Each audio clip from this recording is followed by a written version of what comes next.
Video में आपके मैं उपकोषों द्वारा इलेक्ट्रॉन विन्यास। तो उपकोषों द्वारा इलेक्ट्रॉन विन्यास है वो किस प्रकार से होता है जरा देखते हैं। इसमें आपकी कौन सी चीजें होती हैं?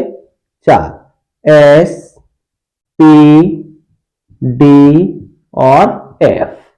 ठीक है, क्या क्या होता है आपका? S, P, D, F. तो एस, पी, डी, एफ के लिए देखते हैं कि इनमें क्या क्या होता है। ये क्या होते हैं आपके? उपकोष। क्या होता है? उपकोष। तो उपकोष में देखते हैं सबसे पहले इसमें क्या क्या होता है। इसमें होता है हमारा कक्षक और इसमें होते हैं इलेक्ट्रॉन।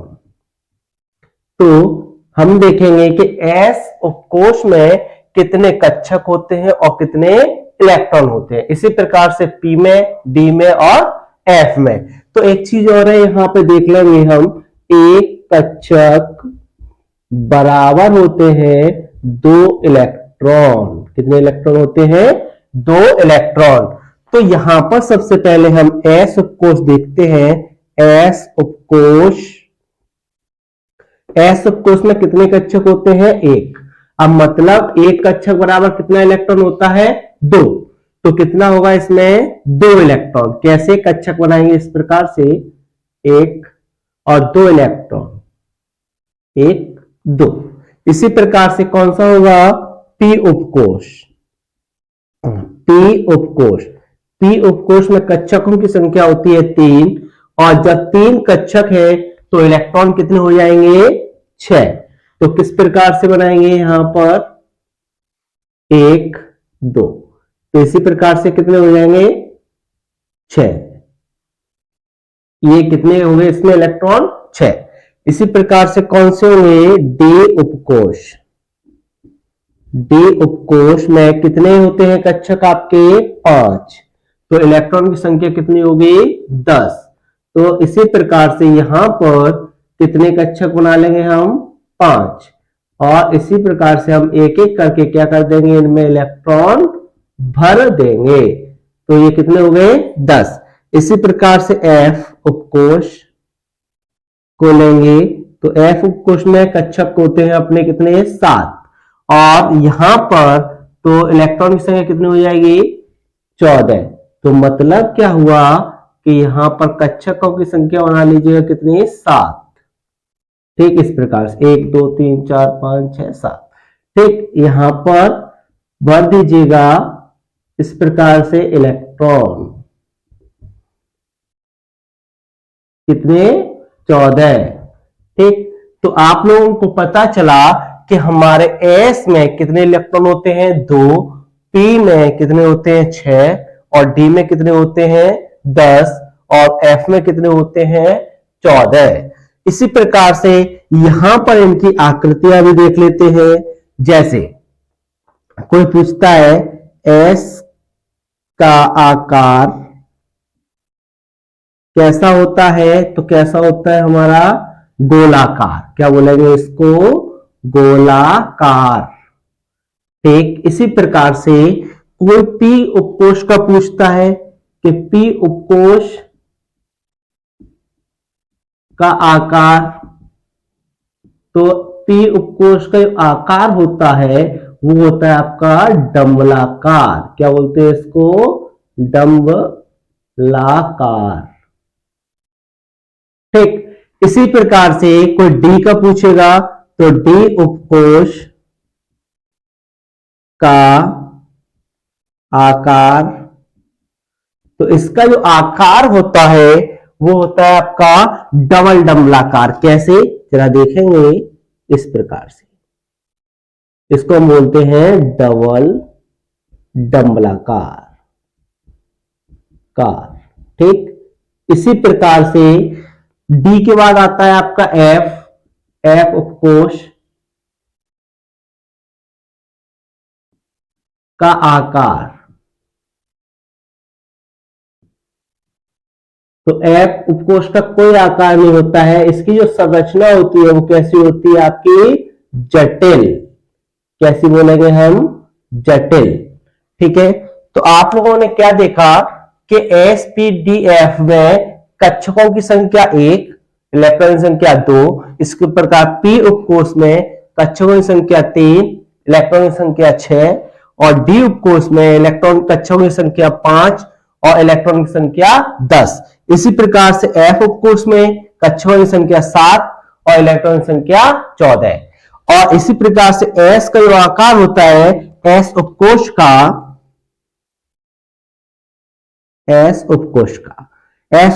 का जो आकार होता है वो कैसा होता है, गोलाकार। इसी प्रकार से पी उपकोष का जो आकार होता है वो कैसा होता है, डंबलाकार। इसी प्रकार से डी उपकोष का जो आकार होता है वो क्या होता है, डबल डंबलाकार। इसी प्रकार से एफ उपकोष का जो आकार होता है वो कैसा होता है, आपकी जटिल, क्योंकि इसकी संरचना होती है वो कैसी होती है, जटिल होती है। ठीक, इसके बाद हम देखते हैं sp-df की सारणी बनाते हैं इलेक्ट्रॉन विन्यास के लिए। इतना नोट कीजिए, हम लोग sp-df के लिए जो सारणी इलेक्ट्रॉन विन्यास के लिए होती हैं उसको हम बनाते हैं। देखिए सरल तरीके से। ठीक, तो सबसे पहले हम जरा ध्यान से देखेंगे सभी कैसे बनाते हैं इसको। 1s, इसके बाद 2s, 3s, 4s, 5s, 6s और 7s। इसी प्रकार से आपका कौन से पीके भी लिखेंगे तो देखो ये 1 से स्टार्ट होता है, पी कौन से कर दीजिएगा, 2 से। 2p, 3p, 4p, 5p, 6p, 7p। और इसी प्रकार से पी के बाद हम लेंगे क्रम कौन सा, डी वाला। तो ये पहले से दूसरे थे और ये कितने से स्टार्ट होगी, 3 से। और 3d, 4d, 5d, 6d और 7d। इसी प्रकार से f के लिए ले लीजिएगा तो यहां 4 से स्टार्ट करते हैं, 4f, 5f, 6f और 7f। तो ये हमने इस प्रकार से लिखा। तो अब देखेंगे इसकी सारणी बनाते कैसे हैं। तो ये थोड़ा सा तिरछे रूप से इस प्रकार से इसको काट दीजिएगा ऐसे करके। ठीक, इस प्रकार से हम इसको काट देंगे। देखिए, एक मिनट, ऐसे इसको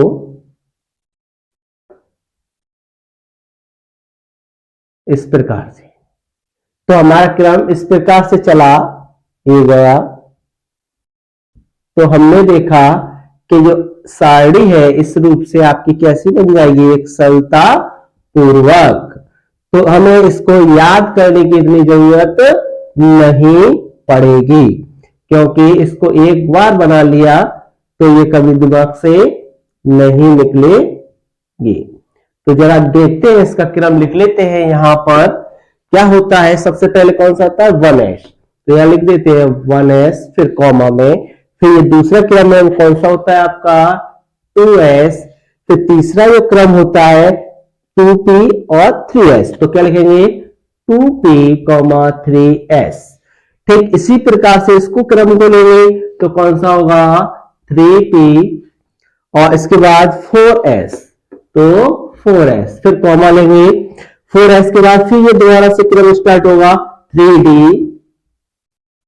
कॉमा, यहां 4p और फिर कितना आएगा, 5s, तो 5s। फिर कॉमा लगाएंगे, 5s के बाद ये क्रम लेंगे हम, 4d, comma, 5p, comma, 6s, comma. अब इसके बाद ये वाला क्रम आएगा, क्या है आपका, 4f, comma, 5d, comma, 6p, comma, 7s। फिर कॉमा में इसके बाद ये वाला क्रम आएगा, 5f, इसके बाद 6d, इसके बाद 7 क्या है, p। इसके बाद ये वाला क्रम देख लेते हैं, 6f और 7d और क्या बच्चा आपके पास, 7f। तो आपका ये वाला जो होता है वो क्रम होता है, इससे बनाना आप लोग सीखते हो, क्योंकि याद करने में आपको काफी टाइम लेगा, इसलिए एक बार बनाना सीख लीजिएगा तो इसको आप अपने आप कर सकते हो। तो आगे हम इसके उपकोषों द्वारा एसपीडीएफ द्वारा क्या करेंगे, इनके इलेक्ट्रॉन विन्यास। और आपने देखा कि एस उपकोष में कितने इलेक्ट्रॉन होते हैं, 2, और इसी प्रकार पी में 6 और डी में आपके 10 और एफ में कितने होते हैं, 14। तो जरा करते हैं हम कितने एसपीडीएफ द्वारा इलेक्ट्रॉन विन्यास, इतना नोट कीजिए। लिखते हैं, सबसे पहले क्या आता है, हाइड्रोजन 1 और इसके बाद helium 2, lithium 3, beryllium 4, boron 5, carbon 6, nitrogen 7, oxygen 8, fluorine 9, इसी प्रकार से नियॉन 10। तो हम इनके क्या करेंगे, उपकोषों द्वारा इलेक्ट्रॉन विन्यास जरा देखेंगे किस प्रकार से इनके होंगे। तो सबसे पहले हमारा जो क्रम होता है वो क्या है, 1s। तो यहां लिख देंगे 1s। अब जितना इसका परमाणु क्रमांक होता है उतनी ही इस पर इलेक्ट्रॉन की संख्या होती है। तो इस पर इलेक्ट्रॉन की संख्या हाइड्रोजन में कितनी है, 1, और हमारे पास क्या है, 1s। तो s उपकोष में कितने इलेक्ट्रॉन भरे जाते हैं, 2 अधिकतम, पर अपने पास कितना है, 1। तो हम 1 इसमें आसानी से भर सकते हैं। इसी प्रकार से दूसरा लेते हैं, इसके लिए भी कौन सा क्रम है, 1s, पर इसके पास कितने इलेक्ट्रॉन है, 2, और हमारे पास s कितने इलेक्ट्रॉन को ले सकता है, 2 को, तो 2 भी यहां पर लिख देंगे। अब जरा देखते हैं लिथियम को। तो पहला क्रम आपका कौन सा है, 1s है, अपने पास इलेक्ट्रॉन कितने हैं, 3। जो अपने पास इलेक्ट्रॉन 3 है तो हमारे पास जो s है उस पर ज्यादा से ज्यादा कितने इलेक्ट्रॉन ले सकते हैं हम, 2। तो s है अपने पास, इस पे कितना कर देंगे हम, 2 इलेक्ट्रॉन। और अब रहा अपने पास इलेक्ट्रॉन की संख्या कितनी थी, 3। तो अपने पास बचा कितना, 1 इलेक्ट्रॉन। जब 1 इलेक्ट्रॉन अब बचा है तो इसके बाद दूसरा क्रम आपका कौन सा है, 2s। कौन सा है, 2s। अपने पास हमने इस पे 3 इलेक्ट्रॉन थे, 2 1s पे लिख दिए, बचा कितना, 1। तो हम 1 किस पे ले लेंगे, 2s पर। ठीक, इसी प्रकार से बेरिलियम के लिए देखते हैं, 1s, s के ऊपर कितना आएगा, 2। अपने पास टोटल इलेक्ट्रॉन कितने हैं, 4। तो इसी प्रकार से क्या हो जाएगा, 2s2। अब आता है बोरॉन। बोरॉन के लिए तो यहां पर s के ऊपर 2 रहेगा, इस s के ऊपर कितना रहेगा, 2। पर अपने पास 2 और 2 इलेक्ट्रॉन कितने हुए, 4। अपने पास इलेक्ट्रॉन कितने हैं, 5। तो हमें आगे वाला क्रम लेना पड़ेगा, कितना, 2p। तो इस पे कितना आ जाएगा, 1। और जब तक हम 1 पे इलेक्ट्रॉन कितना ना हो जाए, 6 तक, तब तक हम इस p पर ही इलेक्ट्रॉन की संख्या को बढ़ाते रहेंगे। कैसे, जरा देखते हैं। इसका 1s2, 2s2 और इधर कितना होगा, 2p2। क्योंकि 6 है तो 2 और 2 और 2 कितने हो गए, 6। इसी प्रकार से 1s2, 2s2 और 2p कितना हो जाएगा, 3। इसी प्रकार से इसका भी देख लेंगे, 1s2, 2s2, 2p4। इसी प्रकार से यहां देख लेंगे 1s2, 2s2 और 2p5। यहां पे भी 1s2 और 2s2 और 2p कितना हो जाएगा, 6। 6 क्यों हुआ, क्योंकि p पर अधिक से अधिक इलेक्ट्रॉन कितने आ सकते हैं, 6। तो आपका यहां से यहां तक कितने तक इलेक्ट्रॉन विन्यास हो चुका, 10 तक। तो आप नोट कीजिए, आना क्या होता है, sodium, magnesium, aluminium, silicon, phosphorus, ठीक, सल्फर, क्लोरीन, ठीक, आर्गन, पोटेशियम और कैल्शियम। 20 तक देखते हैं।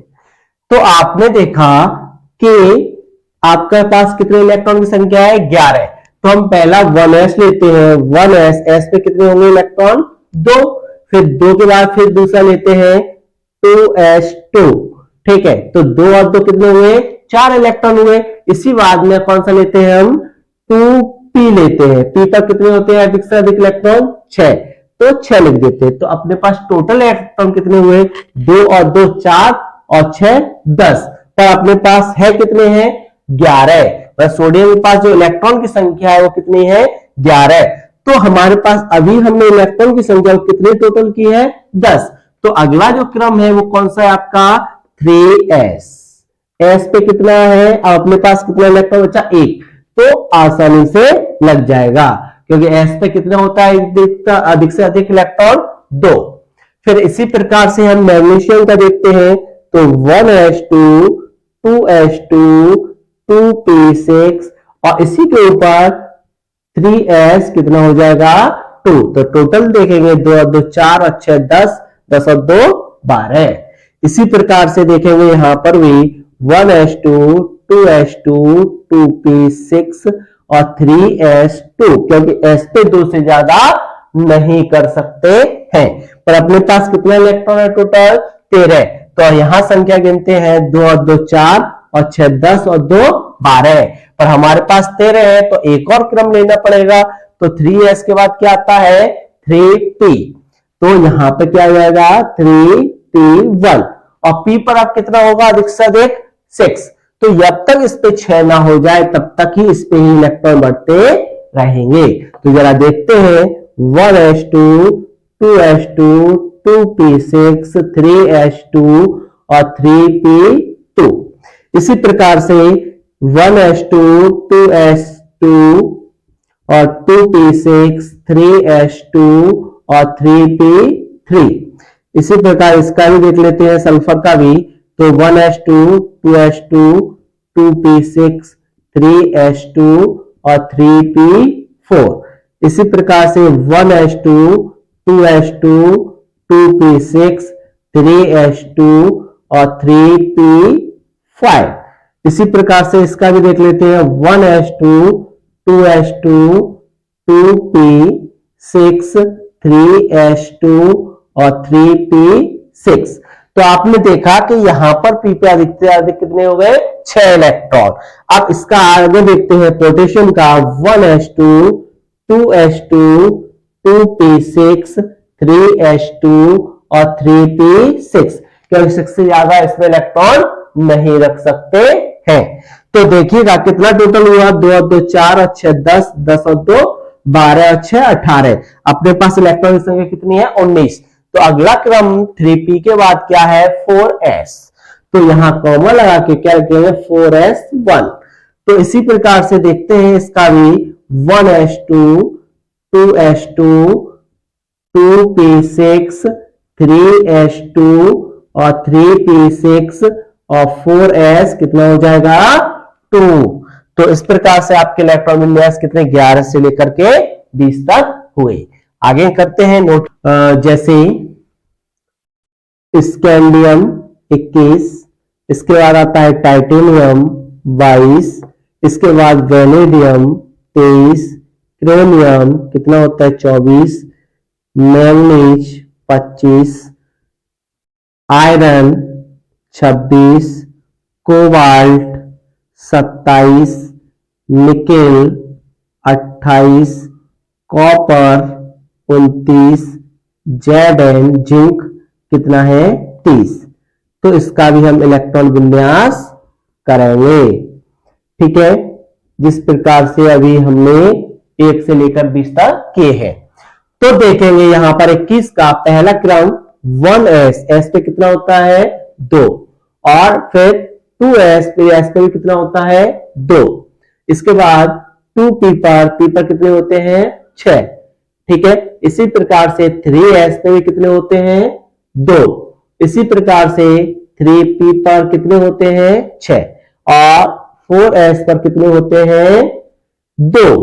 अब यहां टोटल इलेक्ट्रॉन की संख्या गिन लेते हैं 2 और 2 4, 4 और 6 10, 10 और 2 12, 12 6 18, 18 और 2 20। तो अपने पास इलेक्ट्रॉन की संख्या कितनी है 21। तो अगला जो क्रम है वो कौन सा होगा, यहां पर 4s के बाद 3d, और d पर कितना लिखेंगे हम 1, और d पर जब तक लिखते जाएंगे जब तक कितने ना हो जाए 10। तो जरा देखते हैं, तो इसका कितना होगा 1s2 2s2 2p6 3s2 3p6 4s2 3d2। ऐसे ही 1s2 2s2 2p6 3s2 3p6 4s2 और 3d3। तो यहां पर आपने देखा कि 3 हुआ है, अभी यहां तक कितना करना है 10 तक। तो इसी प्रकार से 1s2 2s2 2p6 3s2 3p6 4s2 और 3d कितना होगा 4। पर यही एक चीज समझने लायक होती है आपकी, जरा ध्यान देंगे क्योंकि इसको ही व्यक्ति ज्यादा से ज्यादा पूछता है। क्योंकि आपका क्रोमियम होता है, ये क्या होता है अपवाद। क्या होता है अपवाद। अपवाद के लिए क्या कंडीशंस होते हैं कि जब अपवाद में जब हम इलेक्ट्रॉन विन्यास करते हैं तो जो एस कक्षक है, कौन सा एस कक्षक वाला मतलब उपकोष वाला, जो अपना एक इलेक्ट्रॉन किसको डी उपकोष को दे देता है। तो जरा देखिए यहां पर 4s2 होना चाहिए, तो यही अपवाद के कारण यहां से एक अपना इलेक्ट्रॉन दे देगा इसको। जब इसको एक इलेक्ट्रॉन दे देगा तो इसके पास कितना इलेक्ट्रॉन बचेगा, एक इलेक्ट्रॉन बचेगा। तो और इसने इसको एक इलेक्ट्रॉन दे दिया तो 4 के यहां कितना हो जाएगा 5। कितना हो जाएगा 5। तो देखिएगा यही चीज क्या होती है अपवाद। अपवाद में क्या चीज थी कि जो एस उपकोष है वो अपना एक इलेक्ट्रॉन डी उपकोष को दे देता है। और इसी प्रकार से आगे देखते हैं कि वही क्रम अपवाद के लिए ही रहता है ये। तो आगे देखते हैं तो वही क्रम रहेगा कैसे 1s2 2s2 2p6 3s2 3p6 4s कितना रहेगा 2 और 3d कितना रहेगा ओनली 5। जरा देखिए काउंट करके। ऐसे ही आयरन के लिए भी रहता है 1s2 2s2 2p6 3s2 और 3p6 और 4s2 और 3d कितना हो जाएगा 6, क्योंकि जब तक इस पे कितना ना हो जाए 10। तो ऐसे 1s2 2s2 2p6 3s2 और 3p6 4s2 और 3d कितना हो जाएगा 7। इसी प्रकार से देखेंगे 1s2 2s2 2p6 3s2 3p6 4s2 और 3d कितना हो जाएगा 10। इसी प्रकार से यहां पे देखते हैं 1s2 2s2 2p6 3s2 और 3p6 4s2 और 3d9। पर ऐसा यहां नहीं होगा क्योंकि कॉपर भी एक अपने आप में क्या है अपवाद। जब ये अपवाद होगा तो एस अपना उपकोष डी उपकोष को अपना दे देगी। मतलब क्या हुआ कि ये 4s वाले पर 2 इलेक्ट्रॉन थे तो यहां कितना रह जाएगा 1, और डी वाले पे 9 थे तो यहां कितना हो जाएगा 10। ठीक इसी प्रकार से अपवाद का कार्य पूरा होता है। यहीं पर इसको भी देखते हैं तो इसका सेम साधारण रूप से होगा 1s2 2s2 2p6 3s2 और 3p6 4s2 और 3d10 कितना हुआ 3d10। सिर्फ और सिर्फ यहां पर जो इलेक्ट्रॉन विन्यास की चीजें आती हैं वो कहां होती हैं अपवादों में। अपवादों का बस क्या कहना होता है कि जो एस उपकोष है वो अपना एक इलेक्ट्रॉन डी उपकोष को दे देता है। यहीं पर आपको थोड़ा सा चेंज करना है। ठीक इसी प्रकार से आपको नोट कीजिएगा क्या था आपका उपकोषों द्वारा इलेक्ट्रॉन विन्यास। ठीक नोट कीजिए।